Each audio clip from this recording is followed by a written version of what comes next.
how our souls choose their parents and families even before birth? Is it predetermined that our souls choose our parents and thus our bodies before we are born? I had heard some infants saying strange things to their parents that they had chosen them. Very strange. How can children say such things? What's behind them? That's what we want to talk about in today's podcast. Welcome to Spirita Vivo. Who can accompany you on the journey of your life? This theory is widespread in the spirit world, which we want to discuss today. Where and as whose child we are born is not left to chance. We choose our parents, and thus determine our life and course for the most part ourselves. This theory makes sense at the latest when we take a closer look at the matter of coincidence. The universe is not unimaginative and lazy to leave important decisions to any probabilities. To some extent, those who are grounded spiritually know that coincidence does not exist. The dice fall exactly as they should, and everything in this and the next life is predetermined. Within that radius, we have it in our own hands what we make of it, but the framework is not variable. If you want to know more about this, we have gathered 6 fascinating facts for you. Number 1. It doesn't always have to be easy. The right life for us is not always the simple and easy one. Especially people who had it hard in childhood and adolescence are shaped by these experiences and learn quickly. No one can say for sure what exactly the meaning of a difficult life is. Since each of our incarnations does not stand on its own, but everything is interconnected, it is possible that old burdens from a previous life may be the cause. But a life full of challenges can also already prepare us for the next one. We always grow in difficult situations, and the result at some point will be a stronger person whom nothing can shake. We grow through the experiences we have in different lives, and everything leads to that point. Number 2. The soul family remains the same in every life. An important aspect that will surely be comforting to us is the concept of the soul family. The spiritual world assumes that we will meet the same souls in different bodies in each of our lives. In other words, the soul family is our universal retreat and our very own personal team.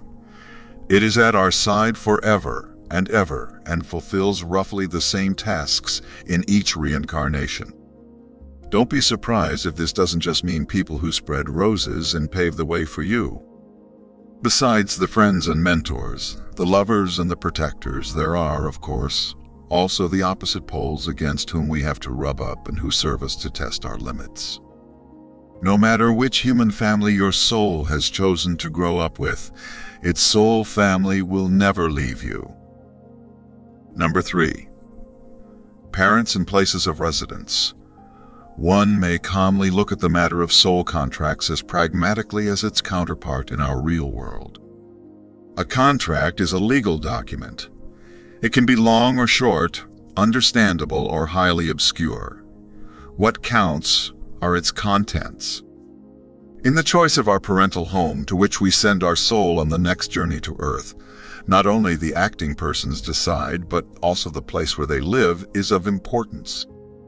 Today, if we look at the possibilities available to a person in the middle of our Western civilization and compare them with those in the part of the world where, unfortunately, people live in very unfavorable conditions, the choices of your soul according to geography make perfect sense. But you ask yourself, what soul voluntarily chooses to live in the slums of Calcutta or Rio de Janeiro? Could this have to do with karma and its captivating sense of justice? There is no other way to explain such soul choices, but also the following point can bring light into this matter. Number 4. The given lessons determine the environment. We go through each of our lives with the goal of eventually reaching the highest level of enlightenment or full spiritual awakening.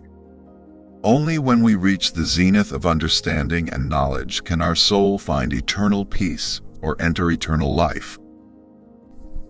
What we have to do for this within our current lifespan is determined by the life before the defined life. All the deficits that we still carry around with us form the so-called karmic burden. Anything we miss or owed is thrown on the scales for the next life. We are born with a kind of imaginary to-do list. The bad news in this context is that hardly anyone can complete everything on the list in one lifetime. But the content and the guidelines determine the direction in which our next journey should go. Number 5. Ideal starting conditions. If our karma looks good, our soul has free choice. Of course, we then decide in favor of a parental home that offers us the best opportunities for development. Since your soul has already seen and experienced a lot, it knows the omens very well, which must be observed. For example, if your soul is striving for a specific calling that it wants to follow in the life to come, the environment will be one that supports you in offering free choice. For instance, should it be allowed to heal, meditate, or rest for this life, the options offered to the soul in its new home will be limited accordingly, but that too is fine the way it is. Number 6. Soul contracts in their fine print. Soul contracts exist with other souls besides parents. They are not unchangeable. You can even dissolve them by mutual consent and decide not to cross each other's sacred path anymore. However, the key words here are agreement and mutuality. But you usually do not need to worry about this because your soul will take action if necessary during the journey to the next life. What else can soul contracts mean? We want to devote ourselves to a later podcast. Our conclusion today: you are always right. For those whose life never feels easy and natural, the theory of soul contracts and pre-birth agreements may sound inconclusive. Some people may even locate sheer cynicism behind this thesis. They may feel cheated out of a life that would not correspond at all to what they would have chosen if this possibility actually existed. The spiritual world is quite unanimous about this. There is no such thing as being stranded in the wrong life. No soul has accidentally taken a wrong turn and ended up as a cuckoo child in the wrong nest. We are always where fate wants us to be. A beautiful life is not a matter of course. A less beautiful life is not set in stone. We always hold the reins, and this long before we are born.